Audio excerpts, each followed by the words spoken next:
bênção. Gente, quantos querem ouvir a palavra do Senhor? Diga amém. Amém. Aleluia. Nós, desde a semana passada, estamos trabalhando um tema na igreja a respeito da jornada da vida. Nós temos aprendido pela própria vida, pelas próprias escrituras, que a vida ela é uma jornada que começou lá no coração de Deus, quando Ele sonhou ao nosso respeito. A Bíblia diz que quando éramos ainda uma substância informe, nenhum dos nossos dias ainda haviam sido vividos e todos eles já estavam escritos no livro da vida. Esse sonho de Deus passou também a ser o sonho dos nossos pais, quando nos geraram na expectativa de ter uma criança dentro de casa. Crescemos, hoje você é esse adulto que já com filhos, os seus sonhos, as suas expectativas não são apenas suas, mas também refletem a realidade dos seus filhos. Bem, nessa jornada nós temos sonhos, nessa jornada nós temos expectativas, e o grande desafio dessa jornada da vida é chegar bem no final. Salomão disse que são melhores os fins do que o começo. Por que é melhor o fim do que o começo? Porque no começo, às vezes a gente pode até começar não tão bem, pode começar errado, pode começar com distrações, mas ao longo que a vida vai seguindo, ao longo que nós vamos experimentando as semanas, os meses e os anos, nós temos como corrigir a rota, nós temos como corrigir os percursos que vão sendo perdidos ou desviados. Então, de fato, nós temos que concordar com Salomão, porque guiado pelo Espírito Santo, ele nos deixou esse conselho. E eu tenho visto que ao longo de uma caminhada, nessa jornada da vida, nós temos vários tipos de pessoas. Gente que começou bem, mas terminou mal. Gente que começou mal, mas terminou bem. E a única resposta que eu tenho para isso é porque os que terminaram mal não entenderam a importância de você olhar com seriedade para a vida. E os que terminaram bem, certamente foram pessoas que prestaram atenção. E olhando para esse tema, eu quero trazer hoje uns 6, talvez 7 princípios que vão nos ajudar a ter uma jornada onde você vai começar bem e terminar bem, ou se você começou mal, esses princípios vão ajudar você a corrigir a rota para que você termine bem. Eu quero que você abra comigo a Bíblia no livro de Filipenses, e nós vamos ler ali a partir do capítulo 3, o versículo 12 em diante. A Bíblia diz assim: não que eu já tenha recebido ou já tenha obtido a perfeição, mas prossigo para conquistar aquilo para o que também fui conquistado por Cristo Jesus. Irmãos, quanto a mim, não julgo havê-lo alcançado, mas uma coisa faço, esquecendo-me das coisas que para trás ficam e avançando para as que estão diante de mim, prossigo para o alvo, para o prêmio da soberana vocação de Deus em Cristo Jesus. Todos, pois, que somos perfeitos, tenhamos esse sentimento e, se porventura pensais de outro modo, também isto Deus vos esclarecerá. Todavia, andemos de acordo com o que já alcançamos. Gente, o apóstolo Paulo, quando escreveu isso, ele nos mostrou uma das grandes realidades da existência. Eu sou responsável, junto com Deus, pela história que estou escrevendo. Eu devo ser o maior protagonista da história que Deus está escrevendo através da minha vida. Eu não posso permitir que nada e ninguém ocupe o meu espaço no palco da vida e viva a vida que foi dada a mim. Então, a primeira coisa que você vai observar nesse texto é que constantemente Paulo fala: uma coisa eu faço, uma coisa eu faço, uma coisa eu faço, uma coisa eu faço, uma coisa eu faço, uma coisa eu faço. Se eu e você não assumirmos a responsabilidade por nós mesmos, automaticamente outros vão ocupar esse espaço e você terá então uma fratura na sua identidade. Se você não assumir responsabilidades, outro ou outras coisas vão assumir e vai caracterizar a sua imaturidade. E quando você é imaturo e com a sua identidade fraturada, certamente o final da sua história vai ser um fracasso. Certamente o fim não vai ser bom, porque uma das primeiras coisas que Deus deu a nós, os seres humanos, foi identidade. A segunda coisa que Deus deu aos seres humanos foi identidade. E a terceira é a responsabilidade pela vida. Essas três coisas precisam ser vividas de forma intensa. Eu não posso esquecer quem eu sou. Eu não posso esquecer a respeito da minha responsabilidade. E eu não posso esquecer a minha missão, a razão da minha existência. Se nós, ao longo de uma caminhada, não nos responsabilizarmos por estas três coisas, dificilmente nós vamos chegar ao fim da nossa história bem-sucedido. Deus tem me dado o privilégio de servir no ministério por mais de 30 anos, como pastor integral, mais de 25 anos. E ao longo da minha caminhada, eu vi homens com os seus 70 anos, 80 anos de idade, lamentando: Deus não foi bom comigo, as coisas não aconteceram como eu planejei, o inesperado bateu na minha porta. E eu, ao longo da minha vida, fiquei um pouco incomodado com isso. Na imaturidade do meu chamado, na imaturidade da minha vida ministerial, eu comecei a entrar numa certa crise. Mas realmente, Deus, por que você não ajudou? Por que você não cooperou? Até que um dia, Deus falou comigo: Marcelo, eu não posso viver por Ele aquilo para o qual eu criei para que Ele viva. Eu falei: uau, não há substituição de identidade. Ele tem que ser aquilo para o qual eu o criei. E como seu Criador, eu estou aqui para cooperar para que Ele seja a razão da sua existência. Eu falei: Deus, isso aqui deu um blum na minha cabeça, explodiu um monte de revelação. Porque algumas pessoas pensam que Deus vai viver por você a vida que é sua. Deus vai fazer por você aquilo que é sua responsabilidade. E ao longo de uma caminhada, nós, em nome da fé, transferimos a responsabilidade da existência ao Criador. Ou seja, como: você tem que descer aqui e viver por mim. Isso é um engano da fé.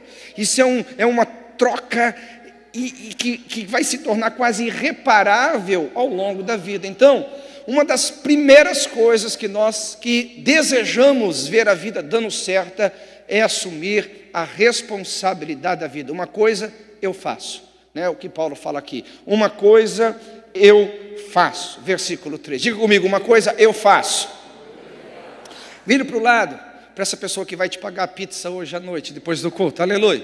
Diga assim: eu não vou lançar a responsabilidade que cabe a mim sobre a vida de outro. Pastor, mas isso é possível? Lógico que é. Desde Adão nós temos isso. Quando Adão errou, quando Adão pecou, quando Adão comeu o que não deveria comer, a sua primeira reação foi culpar. A sua primeira reação foi dizer: espera um pouquinho, eu só estou fazendo o que fiz, eu só realizei o que realizei porque foi a mulher que você me deu. O primeiro culpado da história do fracasso de Adão foi Deus, como a maioria de nós. Em nome de uma fé fraca, uma fé equivocada, culpamos Deus pelo fracasso de nossas vidas. Quando Deus então não assume a culpa: epa, alto lá, eu sou o Criador, você é a criatura, eu sou o Senhor, você é o servo. Então nós começamos a lançar a culpa sobre outros. Não, foi ela que me deu, eu tomei e comi. Então nós ficamos nesse jogo de responsabilidades. Eu não assumo a minha, eu culpo Deus em nome da fé, e eu culpo o próximo que deveria ter feito o que era a minha obrigação. Gente, escute, isso é imaturidade. Isso não vai levar você a lugar nenhum de sucesso. Isso só vai levar você a um ambiente de fracasso. Isso só vai levar você a um ambiente que a destruição e a esterilidade habitam. Semana passada eu falei, e quero repetir novamente, que nós, como seres capazes que somos, alguém aqui é capaz? Diga amém. Uns dois, vamos lá, deixa eu curar a sua identidade. Quem aqui é capaz? Diga amém. Amém. Quem pode todas as coisas em Deus que te fortalece? Diga amém. Amém. Aleluia. Então entenda o seguinte: a lei da responsabilidade é maior do que a lei da herança. Porque outra coisa que nós aqui culpamos, às vezes não é Deus, às vezes não são as pessoas, mas culpamos a própria vida. Oh, pastor, se você soubesse a vida que eu tive. Oh, pastor, se você soubesse as bolas nas costas que eu recebi. Oh, pastor, se você soubesse o quanto que eu fui ferido. Uma vez eu estava conversando com uma senhora. Eu falei: senhora, olha bem nos meus olhos aqui. Ela falou assim: por quê, pastor? Eu falei assim: se a senhora soubesse o que eu já vivi na vida, a senhora tinha se matado. Eu falei assim: como assim, pastor? Eu comecei a contar um pouquinho da minha história. E ela: ô pastor, para que eu estou ficando com vergonha. Eu falei: então para de reclamar. Porque a tendência das pessoas é acharem que elas são vítimas. Ei, você nasceu de novo, você não é vítima, você é vitorioso. Ei, você tem um Deus todo-poderoso, o teu Criador, que escreveu lá a respeito da sua vida. Eu tenho certeza que o que Ele escreveu para você não foi uma história de fracasso, não foi uma história de derrota, não foi uma história de perdição. Eu tenho certeza que em Cristo Jesus você é mais do que vitorioso. Aleluia! Então não adianta você se assentar no banquinho da piedade e ficar lambendo as suas feridas e ficar culpando Deus ou pessoas ou as situações. Você tem que se levantar e ser o protagonista da sua história e dizer: em Cristo Jesus eu vou chegar no fim da minha história com uma história linda, bonita, poderosa, cheia da glória, cheia de milagres, cheia da intervenção divina. Alguém está comigo aqui? Diga amém. Aleluia. Se você crê, aplauda ao Senhor. Aleluia. Então a primeira coisa que Paulo nos ensina é: uma coisa eu faço. Gente madura, por isso que ele no texto fala assim: e nós que somos perfeitos, e nós que alcançamos a maturidade, e nós que entendemos como Deus construiu a vida para ser vivida, entramos como o protagonista da nossa própria história. Segunda verdade é que a vida não pode ser vivida por acaso. É impressionante como as pessoas fazem da exceção a regra. Eu vou te explicar. Eles olham um jogador de futebol que veio lá da pobreza e se tornou o melhor do mundo. Eles olham um cara rico que veio do nada e teve uma ideia brilhante e se tornou uma pessoa bem-sucedida financeiramente. Ele olha uma pessoa que teve sucesso nessa ou naquela outra área e faz dessa exceção a regra. Ei, escute, você já parou para pensar quantas pessoas que fracassaram porque não tiveram objetivos na vida? Por que você acha que a regra é a exceção? Não é. Não é. O que eu quero dizer com isso?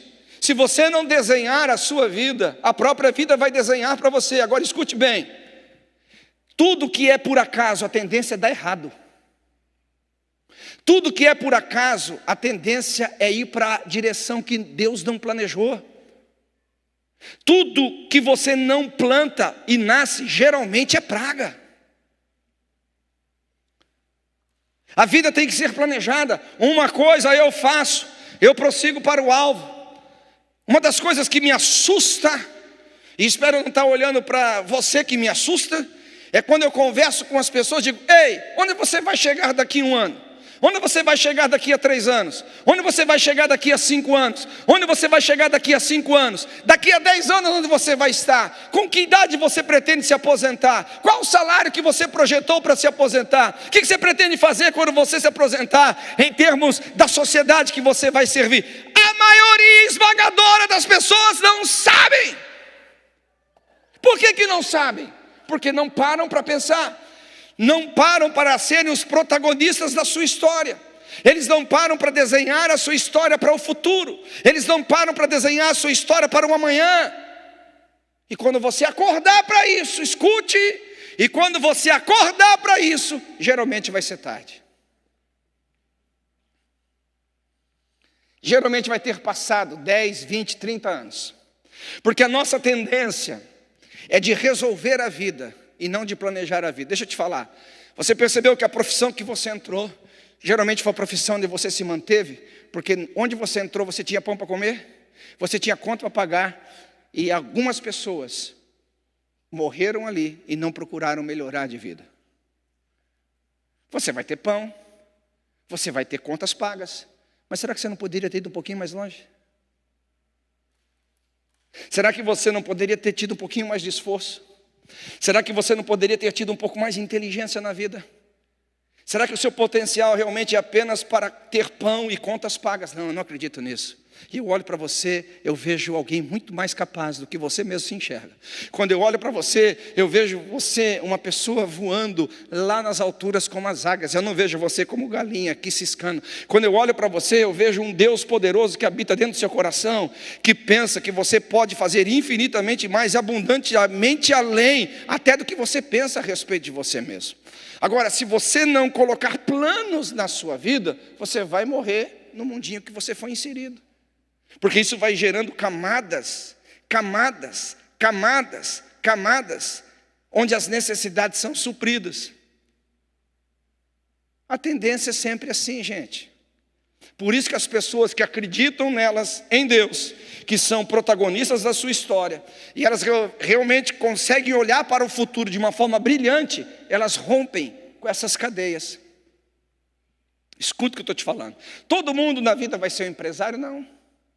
Todo mundo vai ser milionário? Não. Todo mundo vai ter o seu próprio negócio? Não.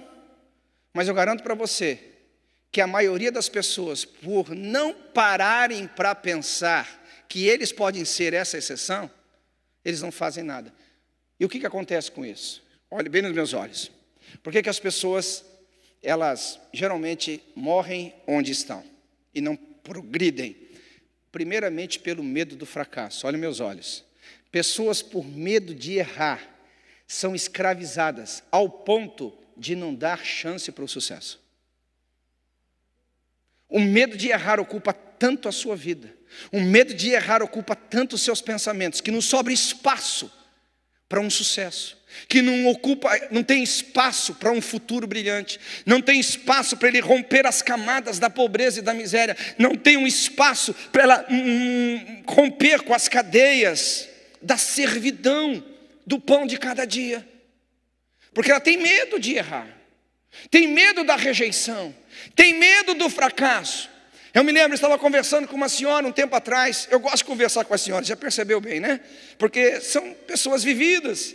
As mulheres, elas parecem que por cuidarem dos seus filhos e terem que cuidar dos maridos também, porque senão eles quebram a cabeça, quebram a cara, elas parecem que ficam mais sábias, e eu gosto de conversar com elas.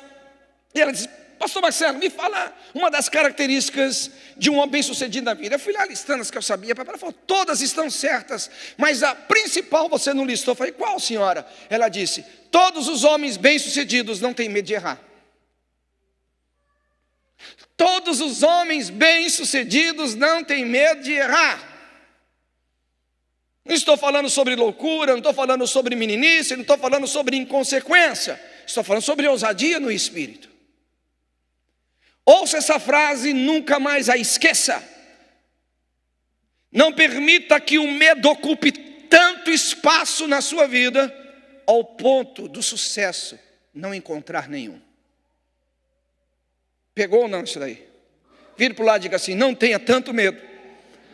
Não tenha tanto medo do fracasso, ao ponto de não sobrar espaço para um possível sucesso. Alguém está comigo aqui? Diga amém. Aleluia.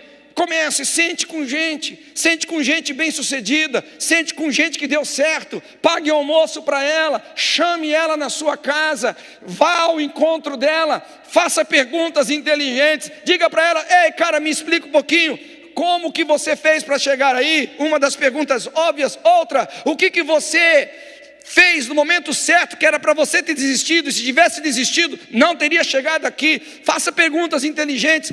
Tire das pessoas o melhor que elas têm para dar, porque elas se tornaram bem-sucedidas e automaticamente exemplos a serem seguidos.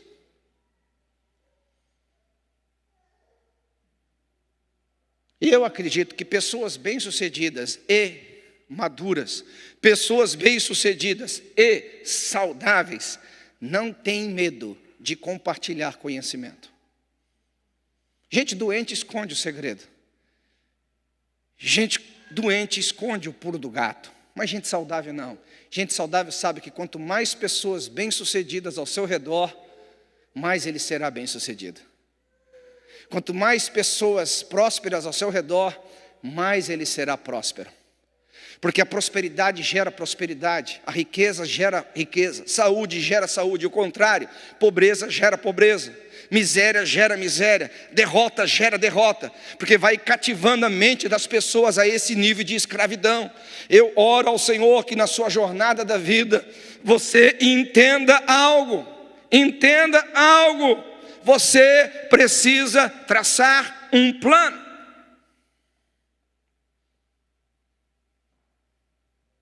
Alguém já ouviu falar de Tiger Woods?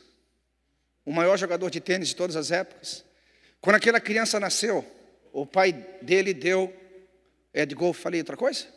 Tênis, eu estou com tênis na cabeça.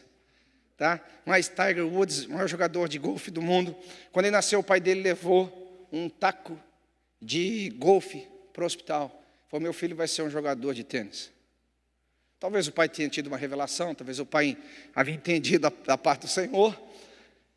Esse meu filho vai ser jogador de golfe. E o pai projetou o filho para essa perspectiva. Ele se tornou o que se tornou. Agora eu fico me perguntando, eu e você, gastamos a vida ao acaso, e o acaso vai produzir sucesso? Não, querido, desculpe te falar. Desculpe esse choque de realidade. A exceção não pode ser a regra. A gente deixa os nossos filhos estudando nas piores escolas, quando tem as melhores ao nosso redor. Ei, escute, a regra não é a exceção. A gente investe dinheiro em tudo, mas não investe dinheiro no que é mais importante, que é o conhecimento. Quem tem conhecimento manda, quem não tem obedece. E a gente quer que a vida dê certo. Aí a gente, numa espiritualidade doentia, fica achando que Deus vai cobrir a nossa preguiça. Você não estuda e fica pedindo para Deus se dar conhecimento. Ei, meu irmão, desculpa, Deus não vai, desculpa, eu estou te dando um choque de realidade aqui agora. Deus não vai cobrir a tua burrice. Você daria nota 10 para o seu filho que ficou o dia inteiro no videogame jogando? Você daria nota 10 para o seu filho que foi irresponsável e não fez o trabalho de casa? Você faria isso? Você criaria esse monstro dentro de casa? Você faria isso? Quem faria isso? Levante as mãos aí. Ninguém faria. Por que Deus faria conosco?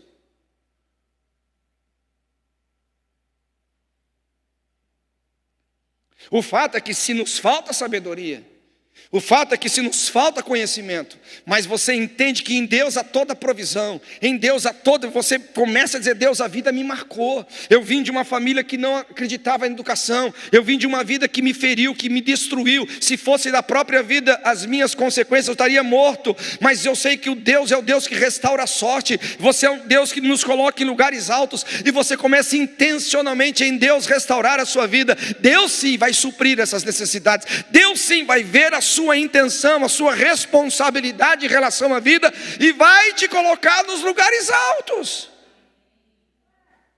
Mas Ele tem que ver, Ele tem que olhar para você e entender que você está comprometido com a vida. Deus tem que olhar para você e dizer, esse camarada aí, ele está comprometido com a vida. Nós podemos usar José como exemplo. José, quando foi filho, ele foi o melhor filho. Quando foi escravo, ele foi o melhor escravo. Quando ele foi prisioneiro, ele foi o melhor prisioneiro. Quando ele foi carcereiro, ele foi o melhor carcereiro. A vida dando golpes em cima de golpes, em cima de golpes, em cima de golpes, mas ele não se sentou no banquinho da autopiedade, lambendo as suas feridas. Em todos os momentos ele tirou de si a excelência, em todos os momentos ele tirou de si o melhor, em todos os momentos ele manteve a seriedade em relação ao seu futuro. Por isso que Deus o colocou lá.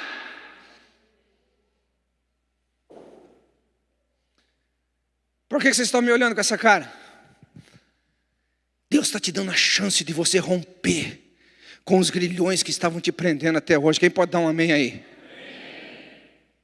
Você entrou numa masmorra, você entrou num aprisionamento, achando que a vida é um acaso e que não tem jeito para você. Tem jeito para você. Encoraje seu irmão, fala, tem jeito para você sim. Não, você não está me ajudando não. Vamos lá, olha para o seu irmão e diz, tem jeito para você sim. Não, olhe para os olhos dele e diz, tem jeito jeito para você sim. O diabo é um mentiroso, Deus é verdadeiro. O diabo quer que você acredite na mentira, mas Deus quer que você acredite que há um futuro glorioso para você. Se você crê, aplauda ao Senhor. Aleluia, aleluia.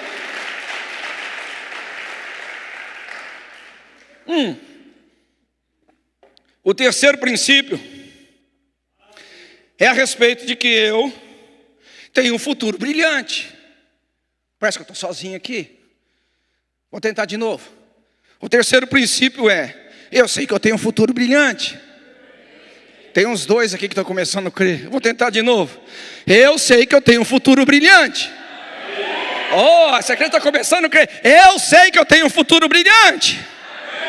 Aleluia. Só que Paulo ele nos ensina aqui, mediante a palavra revelada no versículo 16, que eu tenho que andar de acordo com o que eu já tenho alcançado.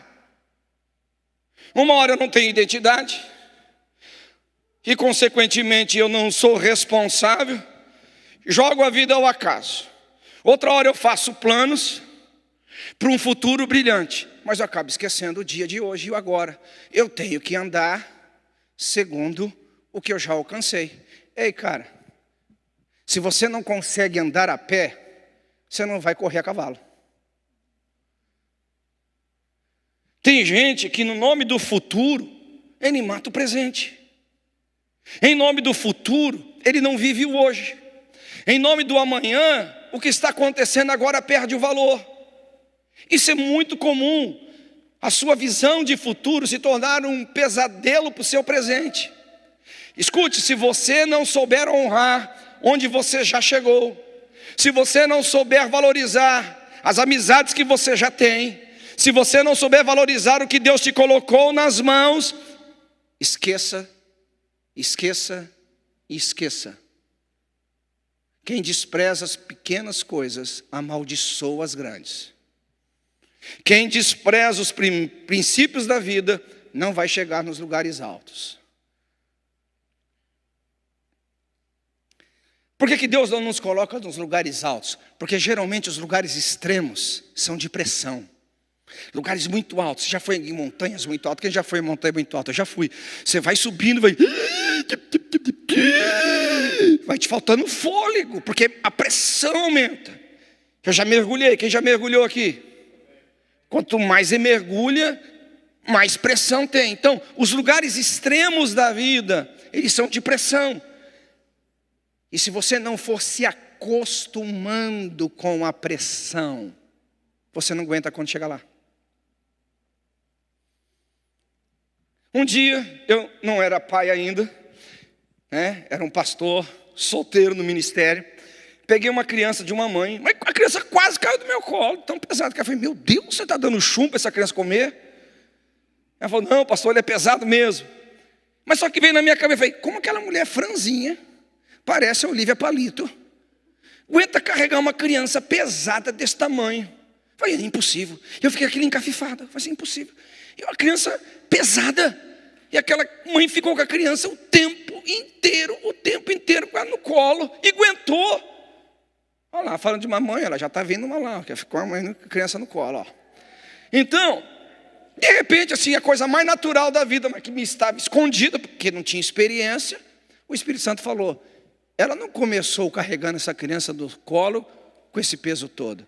Ela começou apenas com um feto, que foi crescendo na sua barriga, depois um bebê que foi crescendo nos seus braços. E assim a vida. Se você vai caminhando,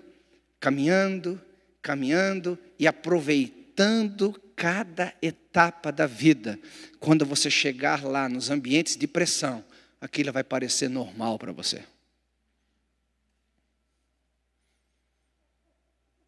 Se eu pegar você agora e te promover para você ser o presidente dos Estados Unidos, a primeira coisa que vai acontecer, vai falir os Estados Unidos. Se eu pegar você e te colocar como pastor da igreja, terceira semana não tem mais ninguém aqui. Não é uma questão pessoal, é uma questão de preparo. Não é uma questão que as pessoas gostam ou não gostam de você, é uma questão de preparo. Você tem que aprender a suportar as pressões da vida. E como é que você faz isso? Primeira coisa, aprendendo a valorizar cada momento que você tem. Segunda questão, como é que eu vivo no que tenho alcançado? Uma das coisas importantes você tem que aprender a louvar o que você tem na mão. A nossa tendência é de desprezar os pequenos começos. A nossa tendência é, em nome do futuro, o presente não vale nada. Eu já dei esse exemplo e vou dar novamente porque ele sempre é muito pertinente. Vamos supor que eu tenha uma ideia de comprar uma Ferrari daqui a 20 anos. Não é a minha ideia, não me encanta esse tipo de coisa. Mas hoje eu tenho lá um Corolla, eu tenho lá um carro simples da vida. Em nome da visão de ter uma Ferrari, toda vez que eu entro no meu Corolla, eu falo, maldito Corolla, carro miserável. É o carro fedido. A gente até esquece que ele tem o teu cheiro. Desculpa, estou brincando. Tá? E a gente começa a reclamar, e começa a reclamar, e começa a reclamar, e começa a reclamar. Ei, a ingratidão é a semente do fracasso. Escute, você quer ser fracassado? Seja ingrato. Você quer ser fracassado, não dá em nada? Não valorize as pessoas que Deus põe do seu lado. Não valorize as coisas que você recebeu. Pega uma pessoa grata. Tudo que faz por ela, ela está sempre com um sorriso agradecendo. Tudo que ela tem na mão, ela está de bom grado. Não é o que ela quer, não é o que ela sonha, não é o fim da sua história, mas ela anda no que ela já alcançou. Como falei, Deus tem me dado o privilégio de pastorear pastores ao longo de toda a minha história. Parece que é um dom que Deus me deu. Eu tenho cuidado de muitos líderes. E uma das coisas que eu tenho notado que é uma doença que habita nos líderes é o tal do sucesso. Porque um líder que não quer ser bem sucedido, ele não deveria nem estar na liderança. Porque o dia que as pessoas descobrirem que você não quer chegar a lugar nenhum, elas não vão te seguir. É base, simples. Então todo líder automaticamente tem que pensar no sucesso, ele tem que pensar na vitória, ele tem que pensar no avanço. Quantos concordam? Diga amém. A questão é que a maioria dos líderes se sentem fracassados quando eles pastoreiam uma igreja de 50 membros, quando pastoreiam uma igreja de 100 membros, quando pastoreiam um ministério que não é tão influente. Ele começa a comparar com outros amigos, comparar com outros cooperadores ao seu redor, e ele começa a adoecer, porque a comparação adoece, a comparação tira a alegria do momento. Ei, deixa eu te falar uma coisa, meu querido, cada um na jornada da vida está numa página, cada um na jornada da vida está no seu momento específico. A comparação é injusta em todos os níveis. E vai gerar ingratidão.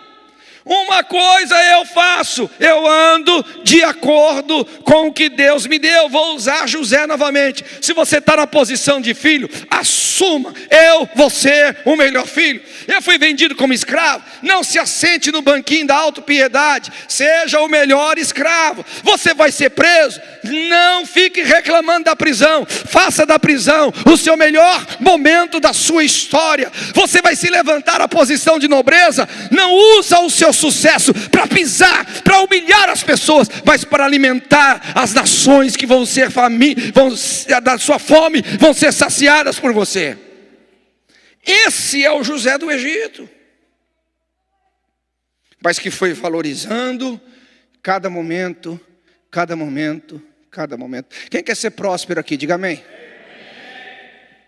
Se você não consegue ser próspero dando $100 de dízimo por semana, por ganhar 1.000, você acha que quando você ganhar 1 milhão vai ser fácil dar 100 mil?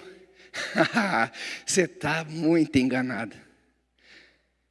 Você está muito enganado, mas está muito enganado. Pastor, quando eu ganhar mais. Não, você está enganadíssimo. Enganadíssimo. Você quer aprender a chegar a 1 milhão? Seja fiel no 10, seja fiel no 100, seja fiel no 1.000. Deus vai te colocar sobre os milhões.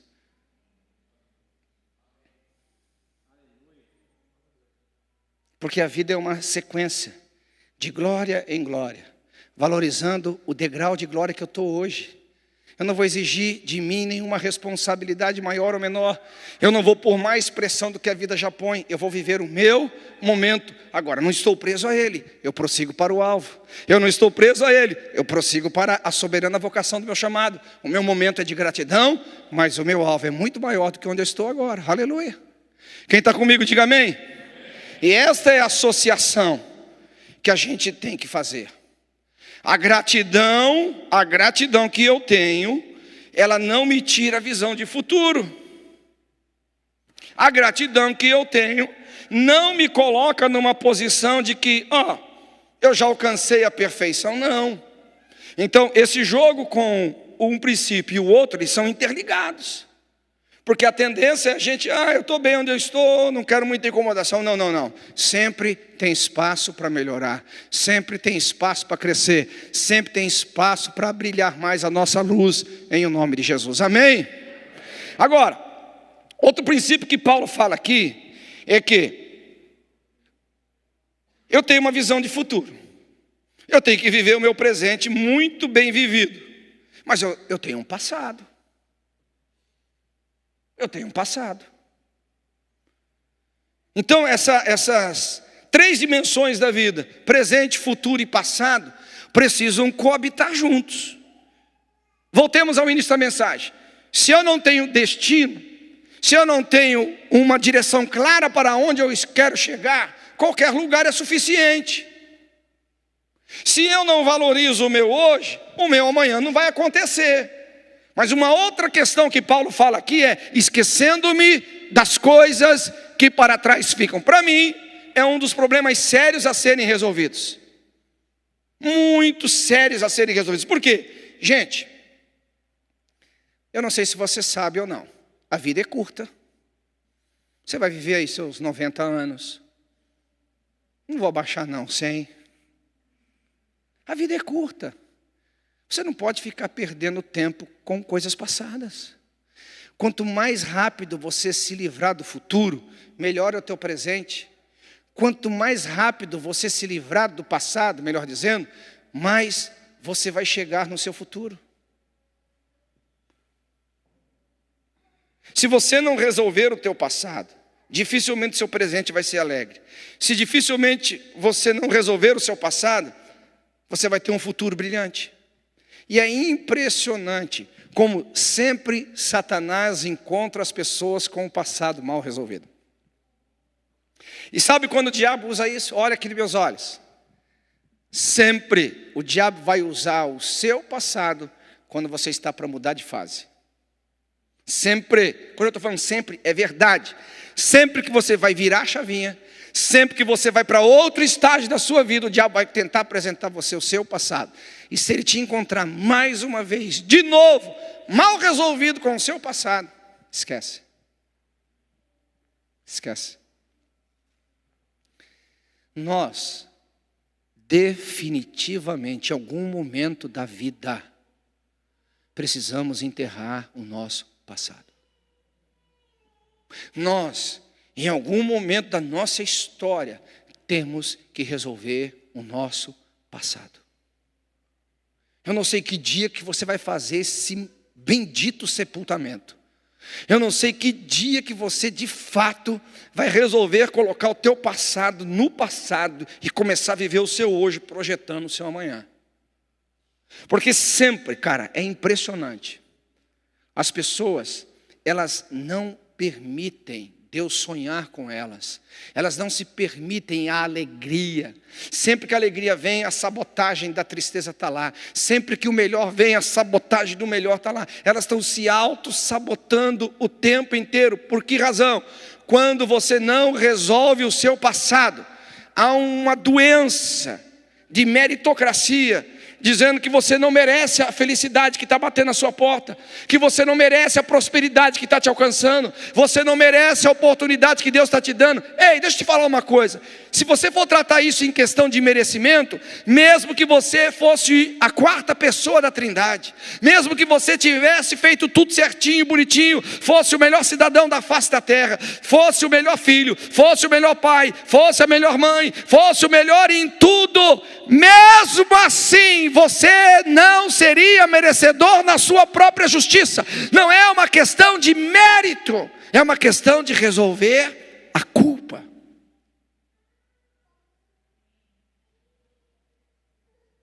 A culpa. Em algum momento você tem que sepultar isso. Sepultar o que as pessoas fizeram de errado com você, porque você não tem como voltar ao passado. Essa semana mesmo, eu fui tremendamente injustiçado com uma situação. Fui apontado dentro da minha cara por uma pessoa muito querida que eu amo demais. Me acusou de coisas assim, plena injustiça. Como eu tenho uma mente trabalhada, as minhas faculdades são amadurecidas, eu perguntei assim: bem, se essa pessoa está fazendo o que fez, porque teve a influência daquela pessoa, eu não poderia fazer nada, porque a responsabilidade dela não é minha, eu não estava lá. Bem, se essa pessoa fez o que fez por conta própria, é responsabilidade dela. Eu não poderia pôr um esparadrapo na boca e proibi-la de falar. Qual a minha responsabilidade em tudo isso? Não se ofender. Alguém entendeu ou não? Isso é maturidade. Você fica fora da briga das pessoas. Elas estão brigando entre si, estão brigando entre elas e querem colocar você na muvuca. Lembra dos desenhos? Antigamente, que começava a brigar, fica aquela muvuca assim. Se você entrar nessa muvuca, cara, você vai perder. Você tem que se manter fora. Aí eu cheguei na terceira pergunta e falei assim: mas se de fato eu sou culpado, então eu preciso pedir perdão.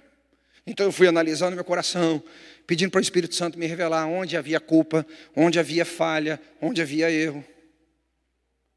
Se você não viver a vida com maturidade, querido, você vai sempre ser atormentado, porque o passado está sempre batendo na porta do presente. E o passado está sempre sendo o grande sabotador do seu futuro. Até quando? Diga para você mesmo, até quando você vai ser sabotado por seu passado?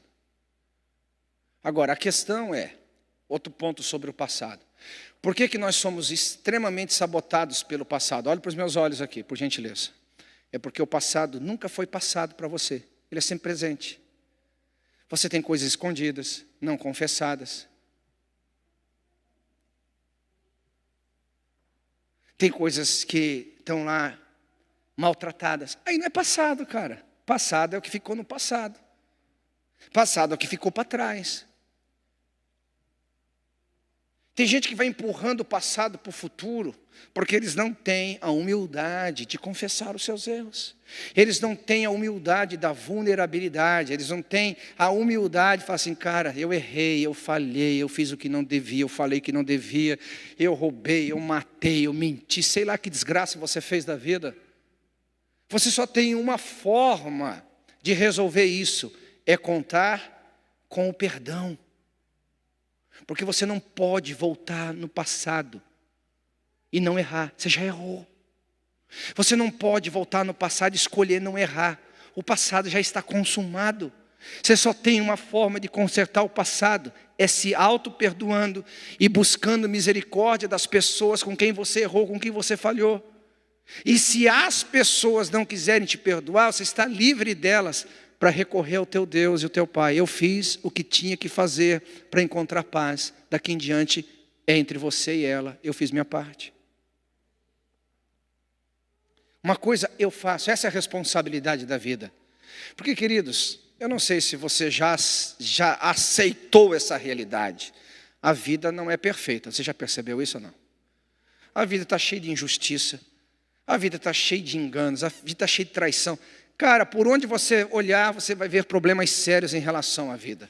Você mesmo tem problemas sérios na sua vida. E se você não aprender a deixar o passado para o passado, essa brevidade da vida vai te pegar de surpresa. Vai pegar você de surpresa, que não é bem surpresa, o nome disso é negligência, e vai ser tarde demais para você recuperar.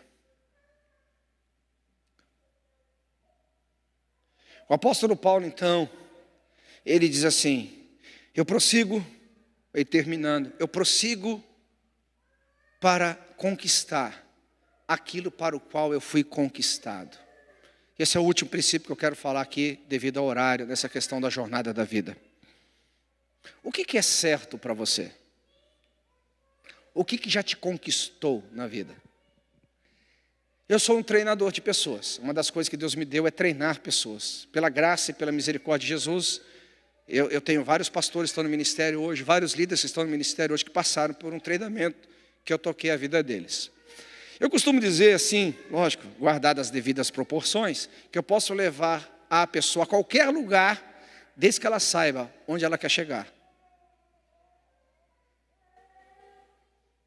A questão é que as pessoas são tão vulneráveis, ou são tão variáveis, elas são assim tão voláteis nas suas crenças, que quando o texto fala assim, eu prossigo para conquistar aquilo para o qual foi conquistado. Você olha as convicções que ela tem da vida, não existem. Não existem. Deixa eu te fazer uma pergunta. O que já te conquistou na vida? Vou usar um exemplo aqui para as mulheres solteiras, para os homens solteiros aqui. Eu tenho uma amiga que já está há muito tempo solteira. Mulher bonita, mulher de Deus, inteligente. Mas toda vez que ela namorava, ela vinha com a história, eu acho que tem o melhor. Alguém já conheceu? Tem um amigo assim? Já? Hã? Um dia eu enchi a paciência com aquela menina. Eu falei assim, sabe o que vai acontecer com você? 2 coisas, não tem como, 2 coisas, já está escrito nas estrelas que vai acontecer com você. Falei, uma, você vai ficar solteirona e ninguém vai aguentar mais você. Segundo, quem escolhe demais acaba sendo escolhida. Ela olhou e falou assim, deu de ombro assim, faz, problema teu, o aviso está dado. Ela é mais velha do que eu e a primeira opção calhou para ela. Solteira e difícil vai casar um treco desse. Porque ninguém consegue se relacionar com uma pessoa que ela transmite o sentimento, ainda que não por palavras, que você não é o melhor. Ela está sempre espelhando alguém melhor do que você. Ninguém consegue se relacionar com alguém assim. Está comigo aqui ou não? Outras pessoas, emprego também, profissão também. As pessoas parecem que não são conquistadas por nada na vida. Se você chegar para mim e falar assim, pastor Jamal, eu vou te dar 1 milhão de resultados financeiros todos os dias com uma condição, que você deixe o ministério. Eu falei, não, cara, eu vou ter 0 de tentação para dizer não. 0 de tentação. Por quê? Porque eu fui conquistado pelo ministério. Para isso eu nasci, para isso eu vim ao mundo. Eu sou conquistado por isso. Isso tornou eu e o ministério uma coisa só. A única forma que você tem de tirar o ministério de mim é tirando minha vida. Não é que eu me realizo no ministério. Através da minha vida eu realizo o ministério e eu e o ministério se tornamos um. Eu não sirvo Deus pelo palco, eu não sirvo Deus pela oportunidade, eu sirvo Deus pela missão da vida. Funções eu posso trocar ao longo da minha caminhada. Funções eu vou trocando conforme as situações vão aparecendo. Mas a missão é uma só para o resto da vida. Ei, para que você foi conquistado? Tiago nos diz que o homem que ficar cocheando em 2 caminhos, ele não vai receber nada da vida. Isso aqui é melhor. Ei, cara, para com isso. Eu fui conquistado para isso. Eu fui conquistado para isso. Eu fui conquistado para isso. Eu tenho certeza que o maior interessado para revelar a razão da sua existência é o teu Criador. A pessoa mais interessada para que você chegue no final da sua história, tendo vivido 100% da razão que você veio ao mundo. Porque o sucesso não está muito relacionado ao quanto de dinheiro você ganha. Sucesso não está relacionado ao tanto de influência que você vai ter no mundo. Sucesso não está relacionado ao quanto de aplausos e de honras e de reconhecimentos que você vai receber. Isso é sucesso secular, isso é sucesso antropocêntrico. Mas o sucesso divino é quando você olhar para os olhos daquele que te criou, você olhar para aquele que um dia antes mesmo, quando você não havia vivido nem um dia da sua existência, e todos eles já estavam escritos, e vai dizer assim: servo bom e fiel, você permaneceu na razão da sua existência.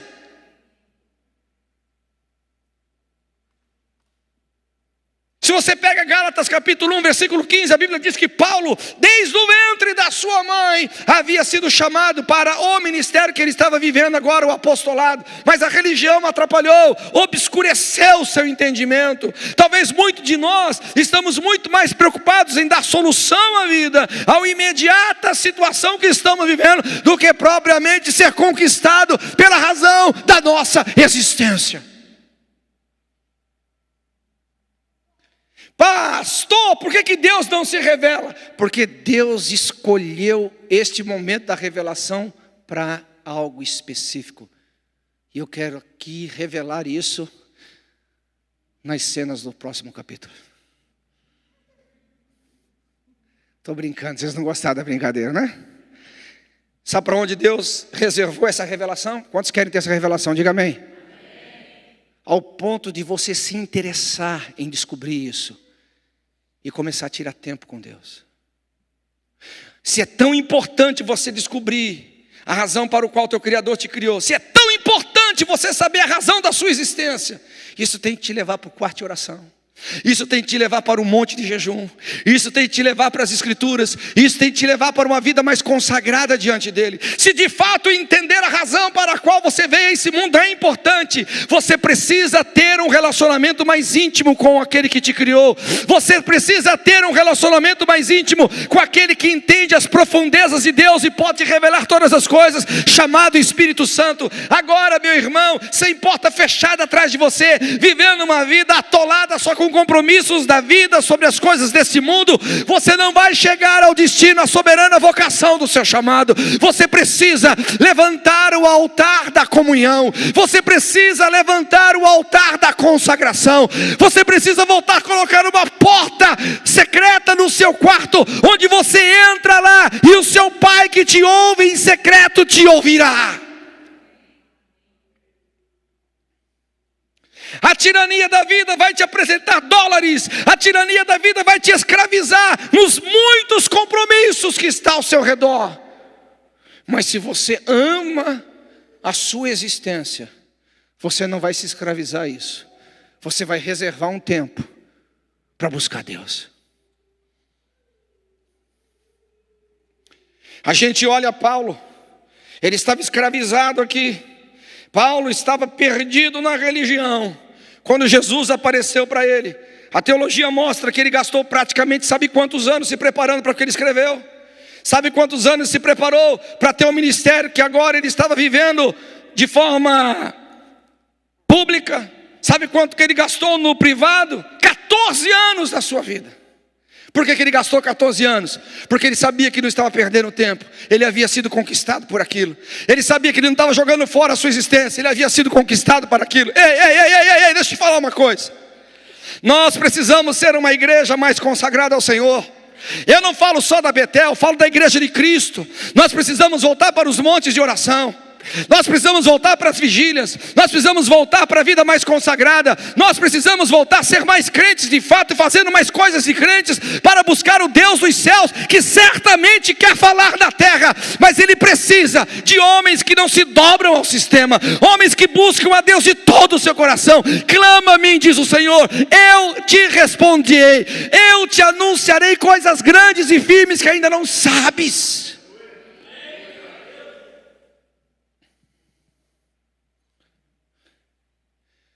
Se você estiver tão ocupado com a vida, ao ponto de você não ter tempo para Deus, quando você tiver que prestar contas ao autor de toda a existência, talvez você terá perdido a sua existência.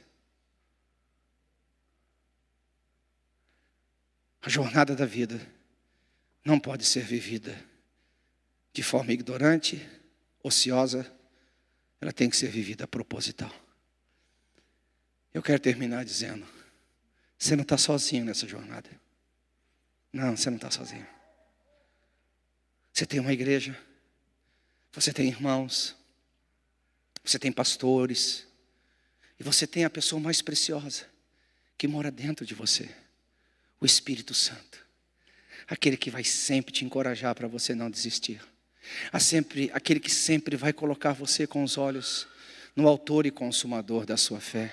Você tem o Espírito de Deus que vive dentro de você, que vai sempre te incomodar, dizendo: ei, você tem que sair dessa religiosidade e vir para a realidade da vida cristã. Você tem que sair desse mundinho seu perdido para vir para um mundo da eterna salvação. O Espírito Santo está aí te incomodando para uma vida mais profunda.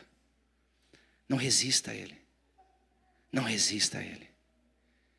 Eu gostaria que você ficasse em pé no seu lugar, por gentileza.